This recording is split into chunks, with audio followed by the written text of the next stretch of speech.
ಹೇಳೋಣ. ನೀಲ್ಕಂಠ ಇಲ್ಲಿಗೆ ಬಂದ್ಬಿಟ್ಟಿದ್ದಾನಮ್ಮ.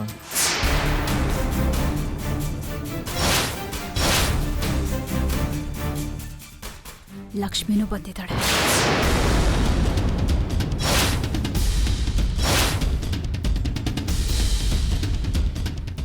ಏನಮ್ಮ ಹೇಳ್ತಿದ್ಯಾ?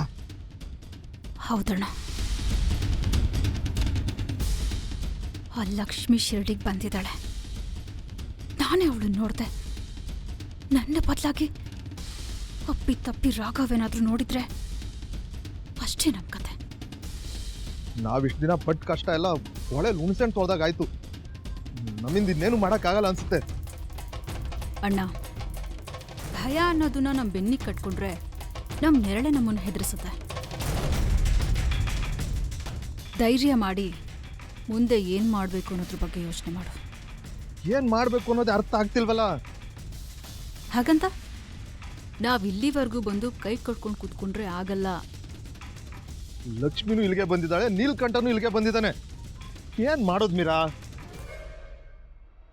ಲಕ್ಷ್ಮಿ ಬಂದಿರೋದ್ರಿಂದ ನಮಗೇನು ತೊಂದರೆ ಇಲ್ಲ. ಯಾಕಂದ್ರೆ ಅವಳಿಗೆ ಕಣ್ಣೇ ಕಾಣಿಸ್ತಾ ಇಲ್ಲ.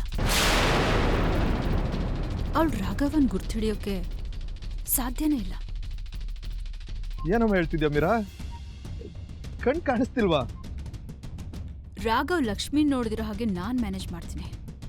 ಆದರೆ ನೀನು ಆ ನೀಲ್ಕಂಠ ಲಕ್ಷ್ಮೀನಾಗ್ಲಿ ರಾಘವ್ನಾಗ್ಲಿ ನೋಡ್ತಿರೋ ಹಾಗೆ ನೋಡ್ಕೊ. ಲಕ್ಷ್ಮಿನೇ ಕಣ್ಣು ಮುಚ್ಚಿದ್ದಾಳೆ ಅಂದರೆ ಉಳಿದವ್ರಿಗೆ ಧೂಳು ಎರ್ಚೋದು ಇನ್ನೂ ಸುಲಭ. ನೀಲ್ಕಂಠ ಎಲ್ಲೇ ಇದ್ರೂ ಹುಡುಕಿ ಅವನ ಕತೆ ಮುಗಿಸ್ತೀನಿ. ನೀನೇನು ಯೋಚನೆ ಮಾಡಬೇಡ. ನೋಡು, ಆ ನೀಲ್ಕಂಠ ಲಕ್ಷ್ಮಿನ ಮೀಟ್ ಮಾಡಿ ನಮ್ಮ ಬಗ್ಗೆ ಏನಾದರೂ ಹೇಳಿದ್ರೆ ನಮ್ಮ ಕತೆ ಮುಗೀತು ಅಂತಲೇ ಅರ್ಥ. ಯಾಕಂದ್ರೆ ಆ ಲಕ್ಷ್ಮಿಗೆ ತನ್ನ ಫ್ಯಾಮಿಲಿಗೆ ತೊಂದರೆ ಆಗ್ತಾ ಇದೆ ಅಂತ ಗೊತ್ತಾದ್ರೆ ಅವಳು ಚಿತೆ ಮೇಲಿದ್ರು ಎದ್ದು ಬಂದು ನಮ್ಮ ಪ್ರಾಣ ತೆಗಿತಾಳೆ.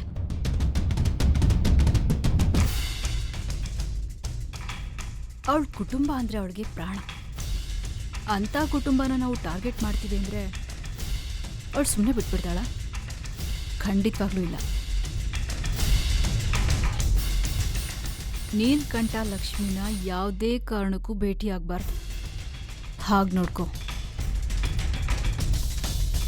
ಅವನಿಲ್ಲಿ ಯಾರ ಜೊತೆಲೂ ಮಾತಾಡಲೂಬಾರ್ದು, ಶಿರಡಿ ಬಿಟ್ಟು ಆಚೆನೂ ಹೋಗಬಾರ್ದು.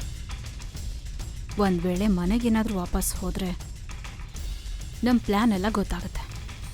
ಅವನು ಇಲ್ಲಿಂದ ಹೋಗೋದಾದರೆ ಸ್ಮಶಾನಕ್ಕೇನೆ. ನಾನು ನಿನ್ಗೆ ಫೋನ್ ಮಾಡ್ತೀನಿ.